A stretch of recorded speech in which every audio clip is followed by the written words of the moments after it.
Gênesis capítulo 32.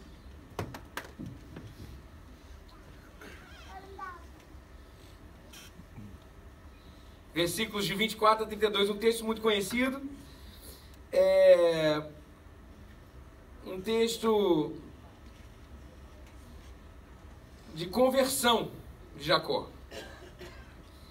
Um texto onde ele se encontrou com Deus. E foi de uma forma inusitada. Vejam, versículo 24 fala assim: e Jacó ficou sozinho. Então veio um homem que se pôs a lutar com ele até o amanhecer. Quando o homem viu que não poderia dominar Jacó, tocou-lhe na articulação da coxa, de forma que a deslocou enquanto lutavam. Então o homem disse: deixe-me ir, pois o dia já desponta. Mas Jacó lhe respondeu: não te deixarei ir, a não ser que me abençoes. O homem lhe perguntou: qual é o seu nome? Jacó, respondeu ele. Então disse o homem: seu nome não será mais Jacó, mas sim Israel, porque você lutou com Deus e com homens, e prevaleceu, e venceu. Prosseguiu Jacó: peço-te que digas o teu nome. Mas ele respondeu: por que perguntas o meu nome? E o abençoou. Jacó chamou aquele lugar de Peniel, pois disse: vi a Deus face a face, e todavia minha vida foi poupada. Ao nascer do sol, atravessou Peniel, mancando por causa da coxa. Por isso, até o dia de hoje, os israelitas não comem o músculo ligado à articulação do quadril, porque nesse músculo Jacó foi ferido. Bom, aqui está um texto que todos nós conhecemos provavelmente, mas um texto diferente, porque é um texto que narra uma luta de um homem com Deus. Lutou. Uma briga. E não sei se vocês sabem, mas a relação essa briga foi uma briga física mesmo.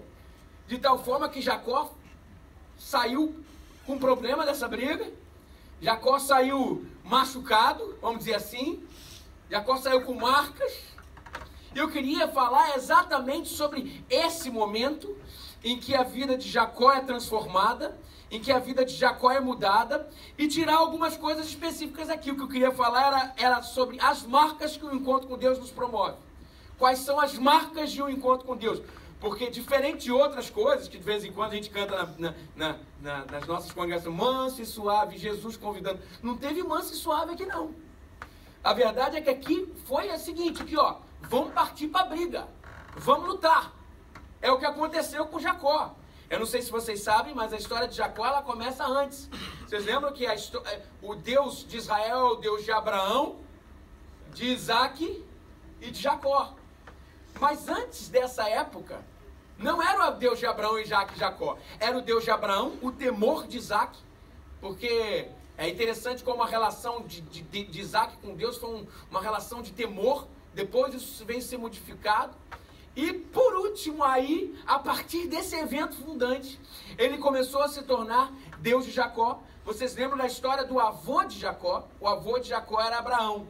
Abraão não podia ter um filho com Sara, e a gente conhece a história, depois de orarem muito, e depois de Deus falar para eles assim, ó, vai ser isso, vocês vão ter um filho. Daí veio um filhozinho, veio o filho que era de Sara, que foi Isaac.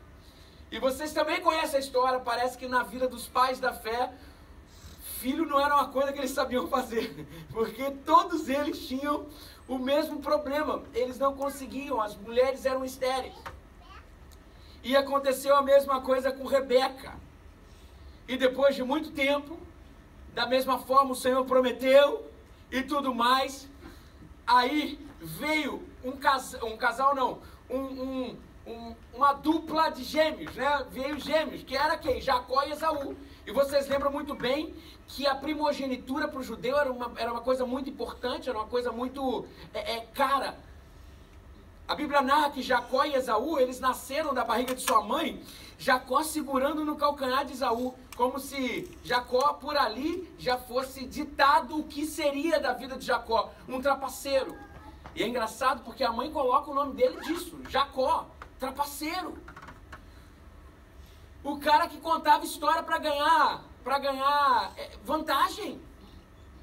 O cara que olhava uma situação e perguntava assim, como é que eu posso para me dar bem nesse negócio. Esse era o Jacó. A gente conhece o Jacó. Jacó era essa pessoa que olhou para o irmão dele, a gente conhece a história, e a gente sabe que o direito de primogenitura, que era algo caro para Israel, para o povo de Israel, o direito de primogenitura ficava com o que nascesse primeiro, e quem nasceu primeiro era Esaú. E Jacó queria aquele direito de primogenitura, o que ele fez? Ele enganou todo mundo, fez uma trama maquiavélica com a sua mãe, que era assim, a Bíblia narra, que o pai gostava de Esaú e a mãe gostava de Jacó. Você imagina essa família, que coisa de louco. Essa era a família de Isaac e Rebeca. O pai, meu filhão Esaú, porque ele traz coisa para eu comer, assim narra o texto bíblico.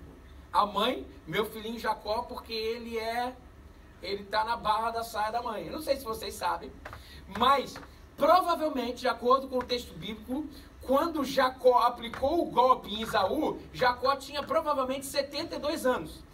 Vocês imaginam, a gente pensa que era jovem, a gente pensava que era jovem, não pensava? Por que vocês não pensavam isso? Eu pelo menos pensava, daí eu fui estudar e eu vi que não.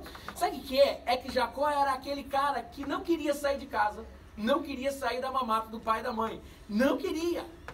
No momento certo, quando Isaac ia morrer, Isaac virou para Esaú e falou assim, meu filho, vá lá, prepara um guisado para mim, caça um animal para mim e traz para mim que eu vou te abençoar. A partir daí eu te abençoo. E Esaú foi. Quando foi, sua mãe, Rebeca, chegou para Jacó e falou assim, ó, teu pai vai abençoar teu irmão. Vamos fazer o seguinte, pega ali, ó, vai ali, pega um animal, faz um guisado, eu preparo para você, e daí ele abençoa você. A Bíblia narra que ele já não enxergava direito o Isaac, e daí o Jacó falou, mas como é que a gente vai enganar nosso pai? Meu irmão, ele é peludo, não tem como a gente vai enganar. Ela falou, não, eu vou dar um jeito, eu boto pelo de animal no seu braço, quando ele for tocar você bota o braço, ele bota a mão no pelo do animal e vai ver que é seu irmão. Ou seja, uma trama maquiavélica, essa é a verdade. Uma trama para, vou passar por cima do meu irmão. E engraçado que a mãe conivia com isso. E foi o que aconteceu. Jacó preparou, a mãe preparou o guisado, Jacó entregou, e quando entregou, o pai falou assim, mas meu filho, daí tocou, ah não, tudo bem, e ele abençoou, como se fosse Jacó, fosse Esaú. E daí, gente, olha que coisa de doido. Depois que ele abençoou, entra Esaú. E quando entrou Esaú, fala assim, pai, eu trouxe para você. Ele falou, ué, eu acabei de te abençoar? Como assim? Mas pai, não, eu acabei de chegar. Ele falou, já era, eu já dei a sua bênção então para o seu irmão. E daí? A família que já era destruída piorou. Porque a família destruída, ela se tornou com aspirações sanguinárias. Porque Esaú virou para Jacó e, quer dizer, arrazoou no seu coração, dizendo assim, eu só vou esperar meu pai falecer, morrer, e vou matar meu irmão. Agora, imaginem o tititi que isso gerou em casa. Chegou no ouvido da mãe. Quando chegou no ouvido da mãe, Rebeca chegou para Jacó e falou assim, meu filho, sai fora, teu irmão vai te matar. E daí ele saiu correndo, ela falou, para onde eu vou, para onde eu vou? Falou, vai para casa do meu irmão, Labão. Você imagina, irmão de 7-1 que Rebeca era, também era 7-1, que era o que acontecia com Labão. Labão era outro. Sim, olha, Jacó, ele foi bem discipulado na arte da 7-1zice, né? É impressionante. Porque ele saiu de lá, chegou na casa de Labão, chegou fugido, e daí ele chegou lá e ele de cara viu a sua querida. Foi a primeira vez que a Bíblia fala que um homem se apaixonou por outro, que não apenas foi dado em casamento, que foi Jacó por Raquel.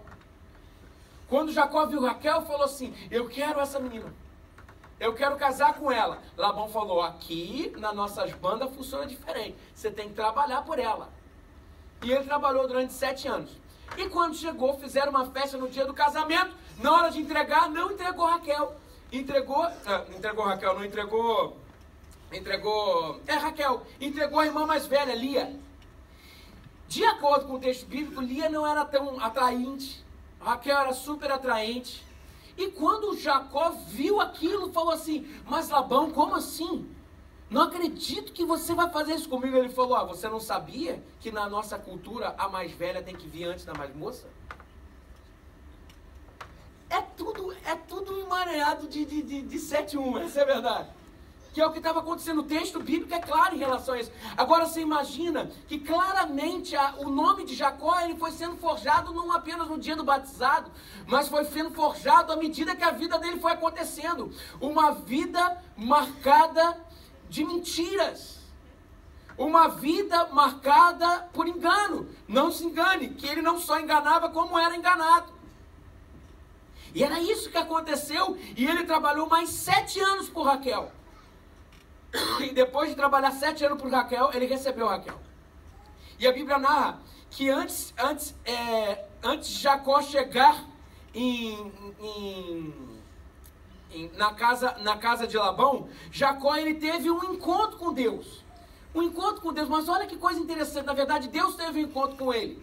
E foi em Betel esse encontro. E é interessante como aconteceu, porque a Bíblia narra que ele adormeceu e ele teve um sonho em que os anjos subiam e desciam numa escada. Subiam e desciam. Ele teve aquele encontro e quando ele acordou, em Gênesis 28, 20 e 21, ele diz assim, olha só que interessante. O primeiro encontro de Jacó com Deus, ele fala assim, então Jacó fez um voto a Deus dizendo, se Deus estiver comigo, cuidar de mim nessa viagem que estou fazendo, prover-me da comida e roupa, levar-me de volta em segurança à casa do meu pai, então o Senhor será o meu Deus. Olha só, vê se ele aceitou Jesus ou não. Não, vê se ele aceitou o próprio Deus como Senhor e Salvador. Não aceitou não. Aqui se Deus me deixar ir, voltar em segurança, se eu ficar rico, se eu for bem sucedido, se der tudo certo, aí sim, se eu voltar em segurança, então aí o Senhor do meu pai, o Senhor do meu avô, será o meu Deus. Sabe que a gente aprende aqui,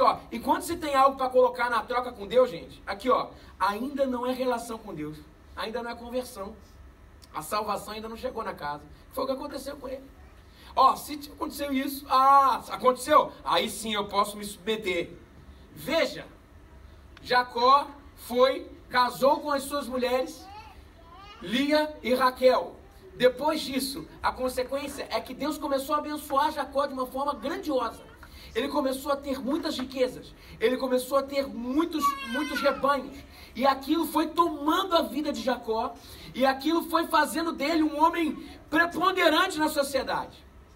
Labão, seu sogro, ficou com ciúme dele. A história é muito longa, mas só sei de uma coisa, Jacó com as suas mulheres, que são as filhas de Labão, saíram fugidos de lá. E saíram fugidos e começaram a caminhar de volta para onde Jacó tinha saído, voltar para a sua casa. Agora você imagine a promessa que Jacó fez lá em Betel para Deus, que não foi cumprida, e ele voltava para o seu lar. E à medida que voltava, quando ele voltava, viajantes chegaram e falaram assim, olha, o seu irmão está vindo ao seu encontro. Lembra? Aí você imagina que Jacó sentiu um medo desgraçado. Jacó, Esaú, meu Deus, Esaú falou que vai me matar. Como que vai ser isso?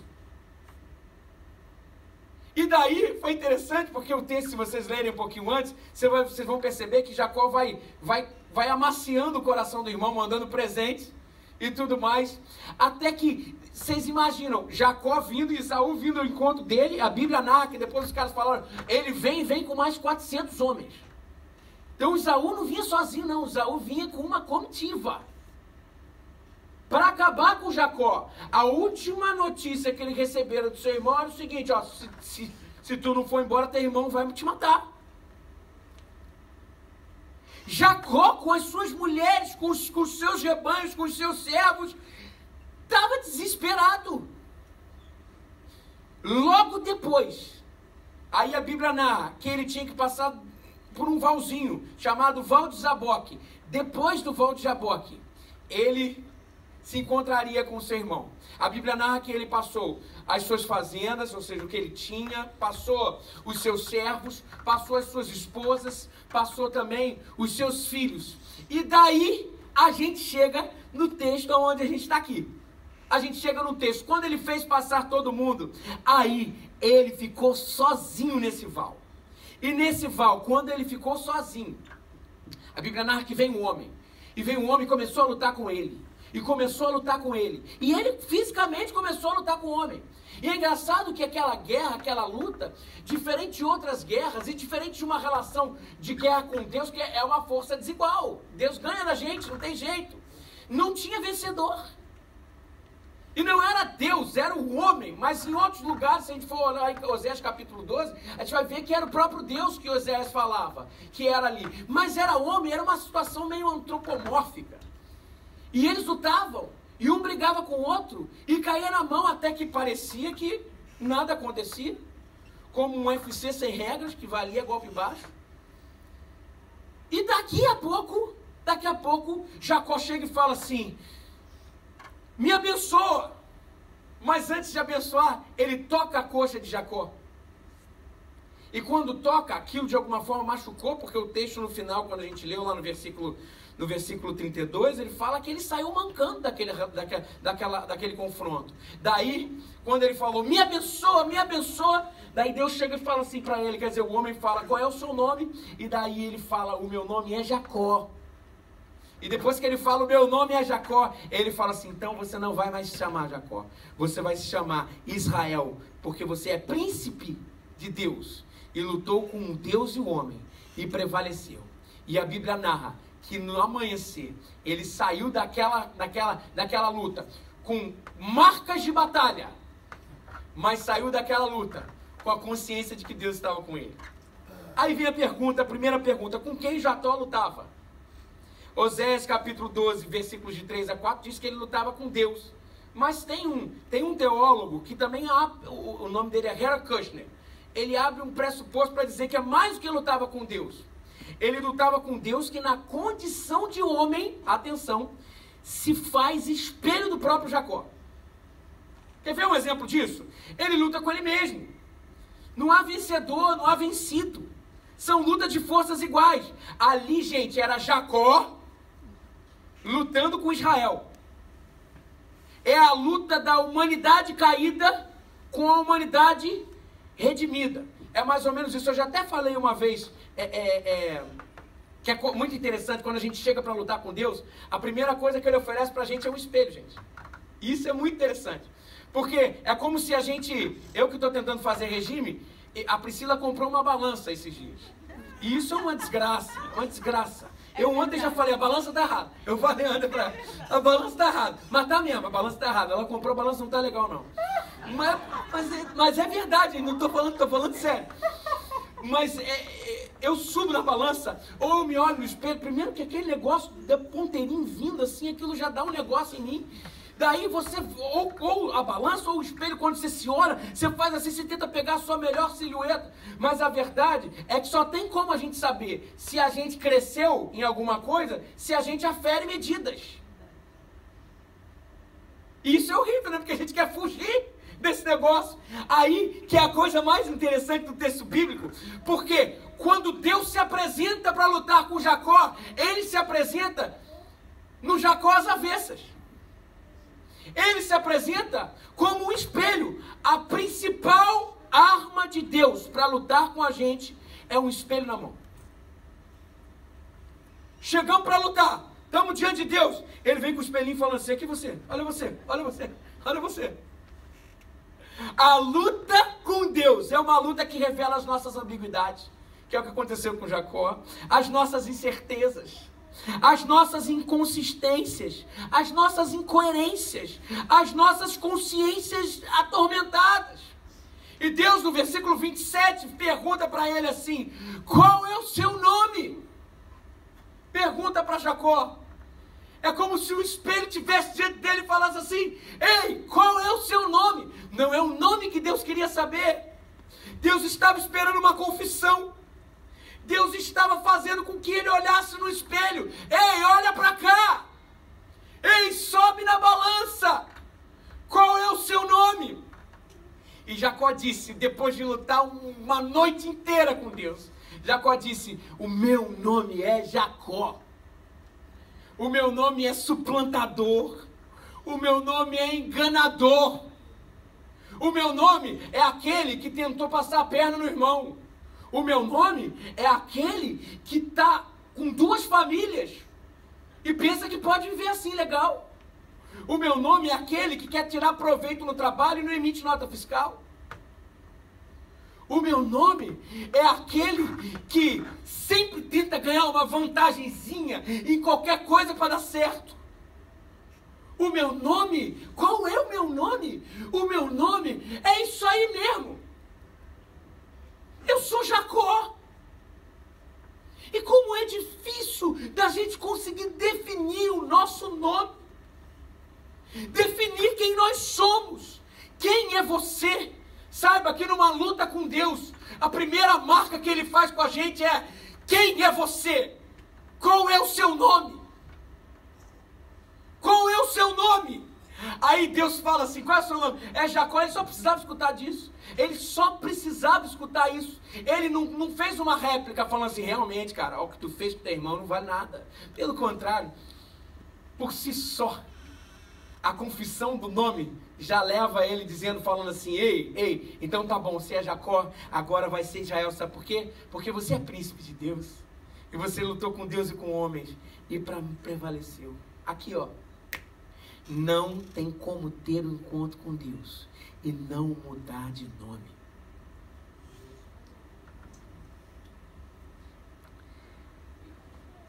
Deus diz para Jacó: você não é a soma dos seus erros. Quando ele fala o nome de novo para ele. Você não é a soma dos seus erros. Você é o resultado da minha bênção. Aqui, a soma dos seus erros se chama Jacó. O resultado das minhas bênçãos se chama Israel. A mesma coisa que Deus fala para a gente, não importa. Deus só quer o teu nome por causa da sua confissão.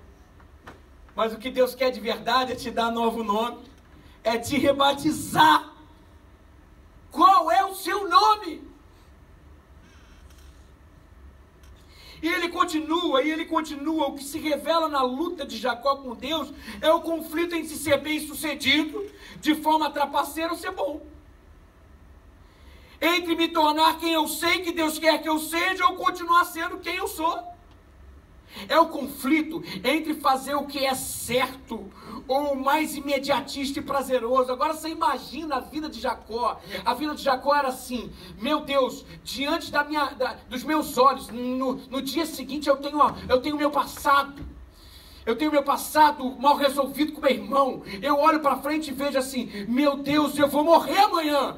Meu Deus, olha o que eu fiz da minha vida. Olha o que eu fiz da minha família. Olha o que eu fiz das minhas escolhas. Ou seja, olha que consciência atormentada que Jacó tinha.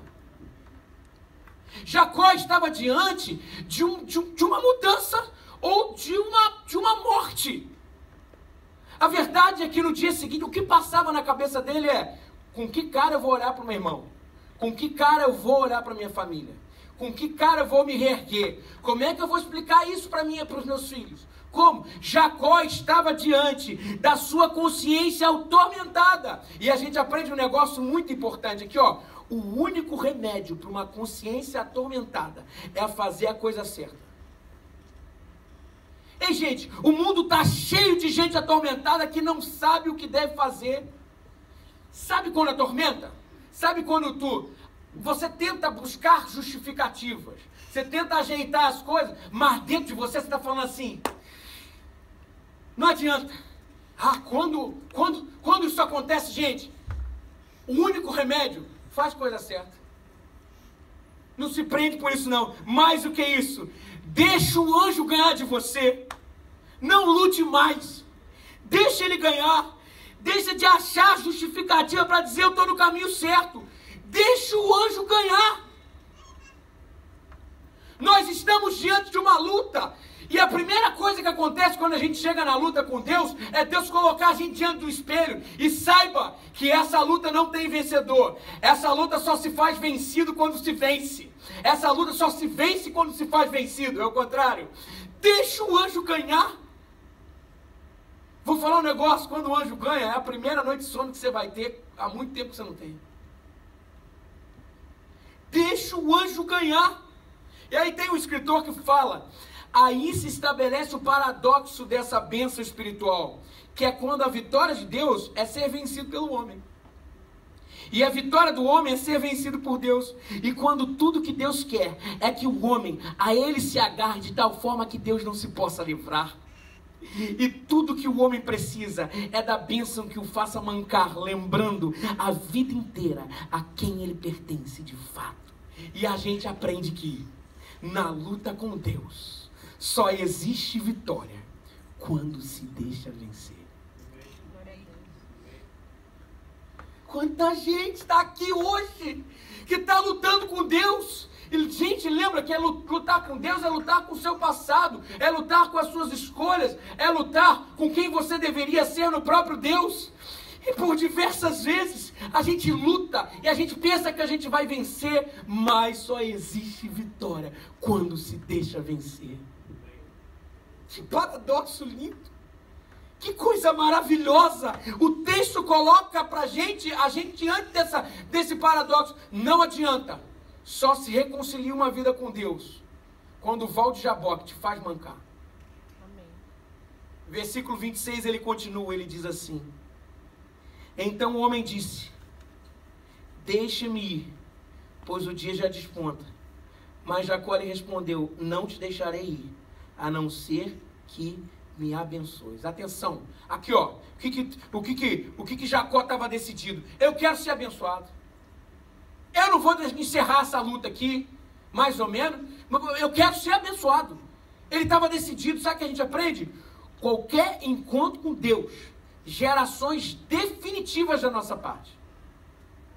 Atenção, sem definitivo não existe sentimento de pertença. Não existe rotinização.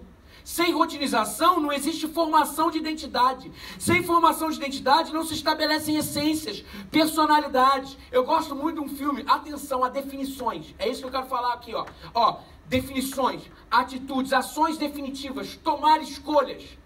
Eu lembro de um filme que eu gostava muito de ver, aqueles filmes de sessão da tarde, sabe? Como se fosse a primeira vez. Vocês já viram? É lindo aquele filme. Diz que é fato real, eu não sei se é, que aquilo é uma doença mesmo. Tem gente que perde a memória. A menina, o fato é que a menina só lembrava das coisas muito lá atrás por causa de um acidente que ela teve. Então, e teve uma pessoa que se apaixonou por ela, mas todo dia de manhã a vida começava de novo para ela. E teve um cara que se apaixonou por ela, que foi o Adam Sandler. E todo dia de manhã ele tentava conquistá-la. E ele se casou com ela. É lindo o filme. Mas a verdade é que ele não conseguia estabelecer relação com ela porque ele não conseguia rotinizar afetos, sentimentos. E ele enfim, não vou dizer o filme, que eu sou mestre em estragar o final de filme aqui para você. Mas a verdade é que não existe engajamento, definições, se não há rotinização da escolha de amar, das suas escolhas. Aquilo que não produz definição, não produz ações definitivas, não gera amor, não gera pertença. Atenção, aprenda a lidar com marcas definitivas, com escolhas definitivas. Aprenda, tem gente que tem dificuldade de decidir, não consegue decidir. Tem gente que sempre terceiriza suas escolhas. Aqui, a vida de Jacó só aconteceu na sua relação com Deus, no val de Jaboque, quando ele falou: eu não vou sair daqui se eu não for abençoado. Decida. Aprenda a decidir. Tem gente que tem muita dificuldade com isso. Eu tive por diversos momentos na minha vida. Até hoje a gente tenta sempre alguém para tomar as decisões pela gente. Eu trabalhei muito tempo com mixagem de música. E existem duas possibilidades de edição na mixagem. Tem a edição destrutiva e a não destrutiva. A edição destrutiva é a edição que você só pode fazer uma vez e se você errou não tem como voltar atrás. E a não destrutiva, você pode fazer e você pode voltar atrás. A não destrutiva, ela sobrecarrega muito o CPU do computador. Você não consegue fazer muitas edições não destrutivas. Então, o que eu fazia? Eu tinha medo de errar, o que eu fazia? Eu tentava fazer sempre edições não destrutivas. Sabe o que acontecia? No meio do caminho, a mixagem não era possível continuar. Porque sobrecarregava demais, o processamento estava muito ruim e eu não conseguia dar jeito naquele negócio. Aí eu comecei a ter que me arriscar a tomar decisões. Mesmo que aquele negócio me custasse um tempo de trabalho que eu tive. Eu comecei a ter que fazer edições destrutivas. Sabe qual é o nosso problema? O nosso problema é que por diversas vezes a gente sempre opta pelas edições não destrutivas. Mas a gente não consegue chegar lá, sabe por quê? Ou a gente terceiriza escolhas, ou a gente pede para outras pessoas fazerem para a gente aquele negócio. E a gente esquece que a vida é feita de escolhas. A vida é feita de decisões. A pergunta que eu faço para vocês é: quem tem tomado as decisões da sua vida? Jacó chegou um determinado momento que Jacó teve que tomar suas escolhas. Não sei se você sabe, mas Jacó era neto de crente. E era filho de crente. Mas não era crente. Jacó sabia de tudo. Jacó, pra vocês terem noção, em Betel, como a gente leu lá antigamente, no início da mensagem, quando a gente leu, em Betel, Jacó depois que teve aquele encontro com Deus e tudo mais, que ele falou que ele honraria, se ele fosse honrado por Deus, honraria a Deus, ele fez um altar a Deus ali em Betel. Ou seja, Jacó, ele sabia tudo de liturgia de culto. Jacó sabia o que fazer, sabia que depois do período de louvor tem um período de oração na igreja. Depois do período de oração tem um período de dízimo. Depois vem a mensagem: você sabe o que vai acontecer daqui a pouco? Eu vou fazer um apelo. Jacó sabe disso tudo. Sabe o que aconteceu? Jacó, ele terceirizava sempre a sua relação com Deus, porque o Deus de Israel, quer dizer, o Deus de Abraão, de Isaac, não era o Deus de Jacó.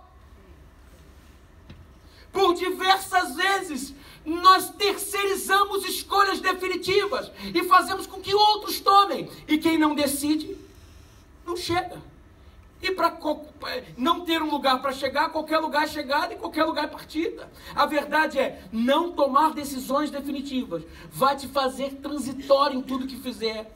Vai te fazer um constante vir a ser um neto de Deus. Um neto de Deus. Não é mais... Deus não tem neto, gente. Deus só tem filho. Deus só tem filho. Deus não tem neto. Quais são as decisões definitivas que você tem escolhido na sua vida? Sobre a sua relação com Deus? Você tem terceirizado a sua relação com Deus? Quem tem comandado a sua relação com Deus? Quais são as decisões que você tem feito em relação à sua família? Que tipo de namoro você tem tido? Que tipo de casamento você tem tido? Que tipo de amigos você tem chamado para estar perto? Quem não toma decisão, já está tomando uma decisão em si. Quais são as decisões que você tem feito em relação à sua vida profissional? Você tem vivido os sonhos da sua família para viver profissionalmente? Você tem vivido os seus sonhos profissionalmente? Ou você tem vivido os sonhos de Deus? Quais são as relações e as decisões que você decidiu tomar? Eu quero ser abençoado.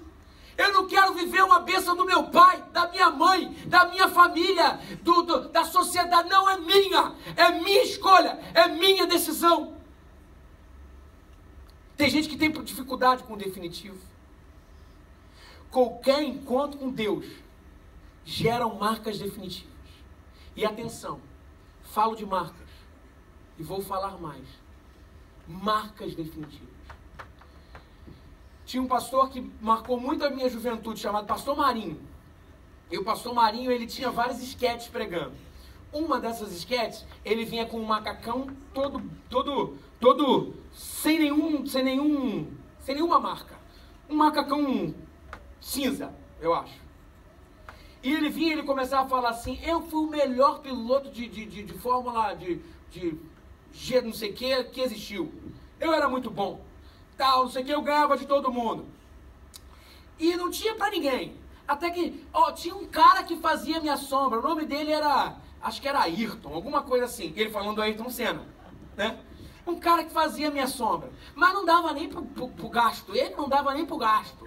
Só que teve um dia que esse cara, ele chegou uma marca pra falar com ele, e ele fechou uma aliança com essa marca. E ele botou no macacão dele alguma marca. E daqui a pouco eu falei: eu nunca vou me submeter, eu sou sozinho, eu me basto, Eu me basto, eu sou muito bacana, eu não preciso de marcas, eu não preciso de marca. E ele continuou. Daí o texto se desenrola, que no final o Ayrton Senna se tornou o Ayrton Senna e ele se tornou um Zé Ninguém. Sabe por quê? Porque não se submeteu a ser marcado. A marcas. Não tem jeito. Encontro com Deus gera marca. E tem gente que briga com Deus, e não se submete a ser marcado. Só tem como ir para frente quando se permite ser marcado. Qualquer encontro com Deus gera marcas definitivas. Qualquer encontro com Deus gera marcas que denunciam suas ações e as consequências delas. E quais são esses tipos de marca? Olha para a vida de Jacó. A primeira marca que ele gera é a marca que o próprio Deus fez, o músculo tocado.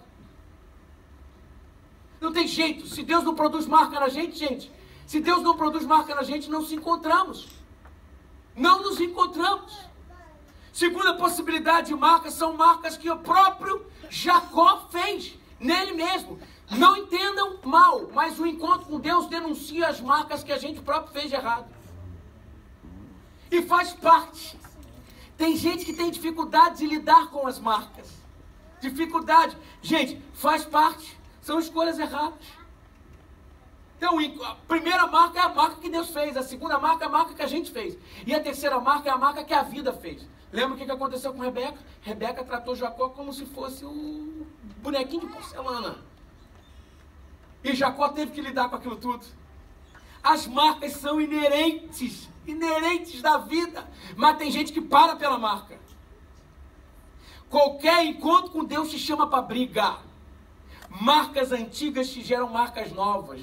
E por incrível que pareça, qualquer encontro com Deus é um encontro consigo mesmo, com o seu passado e com quem você se tornou.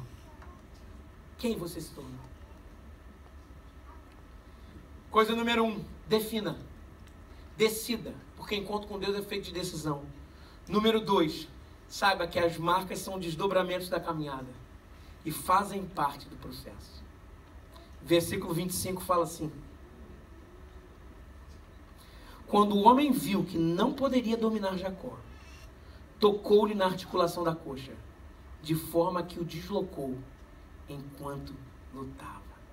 Atenção, se deixe tratar a ferida e aprenda a celebrar a marca que ela te deixou. Atenção, Deus não faz ferida, Deus faz marca. Eu vou repetir. Deus não faz ferida, Deus faz marca. Feridas doem. Feridas precisam ser tratadas. Feridas causam adoecimento do corpo inteiro. Feridas acabam com a emoção. Feridas, se não tratadas, levam à amputação do membro. Feridas, se não tratadas, levam à morte. Ferida é o que Jacó pode produzir. Jacó produz ferida. As marcas são diferentes. As marcas não doem. Outra coisa, as marcas são memoriais. Eu olho para aquela cicatriz, eu tenho uma cicatriz aqui, ó, que eu sei o que foi. Eu olho para ela e falo assim: não, isso foi uma arte que eu fiz em tal lugar. Ah, mas não dói. Mas são memoriais. As marcas são pedagógicas, nos ensinam. Fazem com que a gente não caia de novo. A marca é um altar de adoração diante de Deus. Marca, no lugar onde estão, são resistentes à dor. Qualquer lugar onde a gente já tem uma cicatriz assim, e a gente passa a mão, por diversas vezes a gente não sente. São mais resistentes. Conseguiram ser mais resistentes. Marcas são resistentes às tempestades que um dia eram feridas. Marcas são tudo que Israel pode produzir. Enquanto Jacó produz feridas, Israel produz marcas. O objetivo de Deus não é produzir feridas. O objetivo de Deus é produzir marcas. Atenção, celebre suas marcas quando são feridas que foram tratadas por Deus. Quantas pessoas fazem de feridas, que fazem de marcas feridas, e não entendem que marcas são apenas memoriais, que lembram que, apesar do que aconteceu, Deus fez valer a sua palavra e nos curou. Celebre suas marcas como feridas que foram criadas, foram tratadas por Deus. Feridas são transitórias, marcas são permanentes. Não faça do que tem que ser transitório algo permanente. Não chame de ferida aquilo que Deus chamou de marca. Não chame de ferida aquilo que Deus chamou de marca. Não chame de Jacó aquilo que Deus chamou de Israel. Quantas vezes nós paramos numa marca que Deus fez, ou que a gente fez, mas se tornou marca. Deus transformou a ferida em marca. Quantas vezes nós paramos ali e nós sentimos a dor do que não é. Não é para sentir. Vocês nunca viram? Por exemplo, isso acontece muito com amputados. Por exemplo, a pessoa tem um braço amputado. Daqui a pouco ela sente coceira no dedinho daqui. Quando... O mesmo está amputado. Como assim? A verdade é que por diversas vezes nós esquecemos que as marcas só são marcas e as feridas foram tratadas e cuidadas pelo Senhor. Ei, não subvalorize o sangue de Jesus que te purificou de todas as feridas e te trouxe para trazer marcas como memorial de que Ele é o Senhor na sua vida. Aleluia. Marcas são marcas, não são feridas. E não podem ser feridas. Não trate feridas, não trate marcas como feridas. Marcas são marcas. E marcas são inerentes a um encontro de briga com Deus. Não tem jeito, a gente sai marcado. Agora, como você consegue conciliar isso na tua vida, que vai fazer com que você saia do outro lado, sendo referência para a humanidade, para a sociedade, assim como disse o último versículo que a gente leu, e a gente vai falar daqui a pouco. Como você tem lidado com as suas marcas? Elas são feridas. Não tente esconder as marcas. Apenas não esqueça as lições que elas trazem. Celebre a marca como incorporação da graça de Deus na sua vida. E como que a gente pode celebrar a marca como incorporação da graça de Deus? Olha que bonito isso, gente. Para a gente terminar, versículo 32. Olha isso. Olha isso. Por isso, até o dia de hoje... Os israelitas não comem o músculo ligado à articulação do quadril, porque nesse músculo Jacó foi ferido. Olha que coisa linda. Olha que coisa linda. Olha o que aconteceu com a marca de Jacó. Até os dias de hoje os israelitas não comem aquele músculo que tocou a coxa. Sabe o que a gente aprende? Faça das marcas definitivas um memorial de cura e mudança para aqueles que o cercam e de que Deus te visitou. Use o permanente que a vida te causou para gerar transformação na história dos outros. Não existe marca feita por Deus para ficar escondida. Não tenha vergonha das suas marcas. Não existe marca feita por Deus que só muda você. São memoriais. Jacó não mudou só para ele. Jacó mudou uma descendência por causa daquele encontro com Deus. E por causa de uma marca. Por causa de um memorial, por causa de uma coisa que podia ser considerada como ferida, mas não, era apenas uma marca de que Deus o visitou. Aprenda, não basta perdoar quem te feriu, não basta perdoar o que fizeram da nossa história, tem que perdoar a si mesmo pelas marcas que isso nos proporcionou. Mais que isso, use essa marca para gerar vida em outras pessoas. Use essa marca como um memorial de cura. Cura. Cura. Quantas marcas que são marcas e a gente encara como ferida. Saiba do seguinte, como que a gente pode fazer para transformar o que é marca, quer dizer, o que é ferida em marca? E como que a gente pode fazer para transformar o que Deus tem feito na nossa vida em algo que seja incrível para todos aqueles que nos cercam? Aqui, saiba que o encontro com Deus provoca transformação através da nossa dor em outras pessoas. Quer curar? Quer ser curado? Cura. É isso que o texto está falando. Quer ser curado?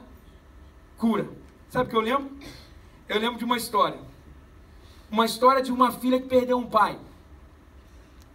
E o pai dela faleceu. Eu não lembro do que foi. E depois que faleceu, ela começou a ter a curar a sua ferida, escrevendo para o SMS do celular do pai. Então o celular do pai já estava morto, mas ela escrevia para o SMS dele. E todo dia ela escrevia um negócio. E todo dia ela escrevia um negócio. Todo dia ela escrevia. Porque era uma forma dela lidar com aquela perda. E olha que interessante que aconteceu. Olha que história linda. Uma mulher do Arkansas, nos Estados Unidos, perdeu seu pai há 4 anos. E para lidar com isso, começou a mandar mensagem para o celular do pai cotidianamente.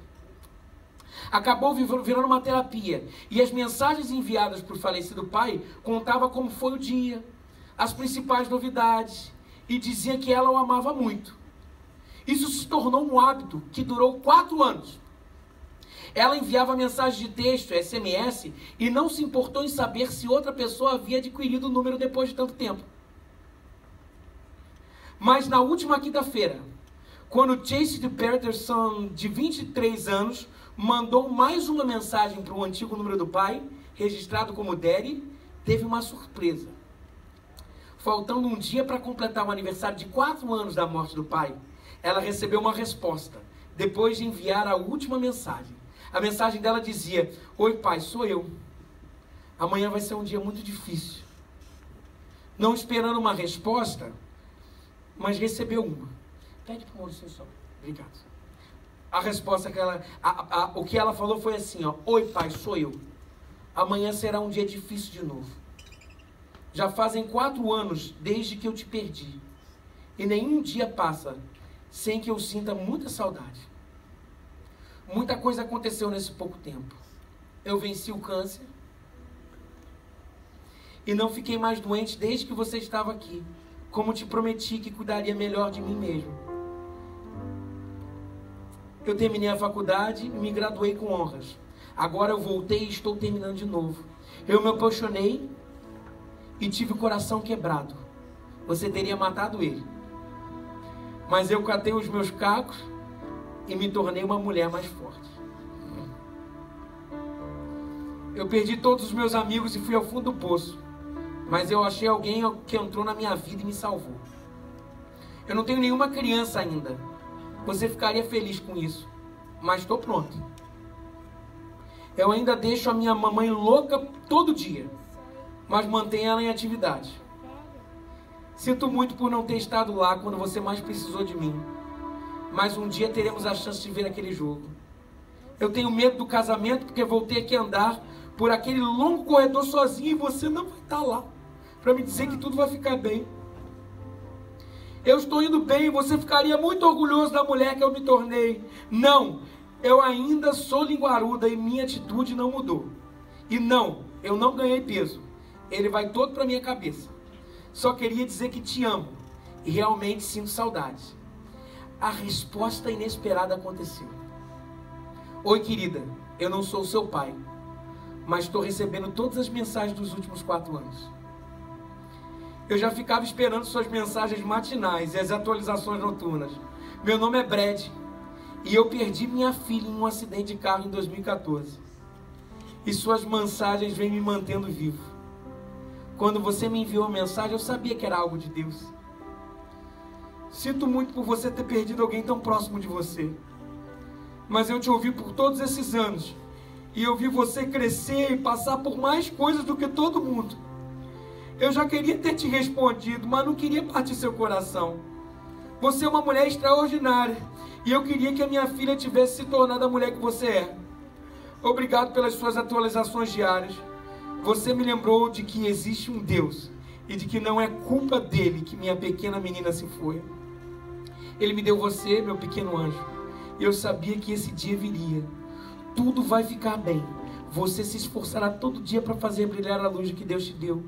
Sinto muito por você ter precisado passar por isso, mas se isso ameniza algo, estou muito orgulhoso de você. Hoje foi o sinal de que tudo está bem e de que posso deixá-lo descansar, disse ela. Eu compartilhei as mensagens com a minha família e com os meus amigos para mostrar que há um Deus e que pode demorar 4 anos, mas Ele aparece na hora certa, diz ela. Gente, faça das suas marcas um memorial de adoração diante do Senhor. Quantas pessoas estão aqui essa manhã que não entenderam que as feridas já não são mais feridas, são marcas. Mas elas persistem em doer. Elas persistem em latejar. Mas Deus está falando, calma, só são marcas. Calma, eu sou contigo. Saiba de uma coisa, meu querido irmão e minha querida irmã. As marcas que o Senhor tem colocado na sua vida, elas podem produzir vida na vida dos outros. O que você tem feito com a sua história? O que você tem feito com a sua existência? Qual é o seu nome? Qual é o seu nome? Com quem você tem lutado? Deus te chama hoje para não ser mais chamado de Jacó, mas ser chamado de Israel, porque você é príncipe do Senhor, lutou com Deus e com os homens, foi marcado, saiu mancando, mas evidencia um Deus que lutou com você e foi vencido e venceu em você. O Senhor te chama, troque de nome. O Senhor te chama, vem, tenha salvação em mim. O Senhor te chama, não, feridas, nunca mais. Mas as marcas de Cristo, as marcas do Cordeiro de Deus que tira o pecado da terra, são aquelas que vão fazer a gente atravessar o barboque e entrar em contato com o que a vida no passado nos proporcionou. E a gente vai abraçar nosso irmão, o nosso passado, a nossa vida, as nossas feridas e dizer assim, tudo bem, tá aí, são feridas, mas não dói mais, porque as marcas de Cristo estão em mim. Ele levou sobre si as nossas dores, Ele levou sobre si as nossas transgressões, e o castigo que nos traz a paz estava sobre Ele, e por suas marcas, por suas pisaduras, olha que lindo isso, fomos sarados.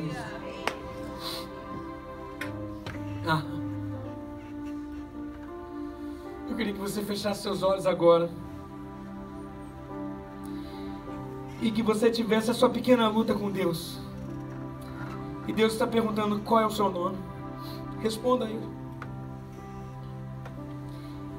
E Deus quer te marcar hoje com o seu sangue.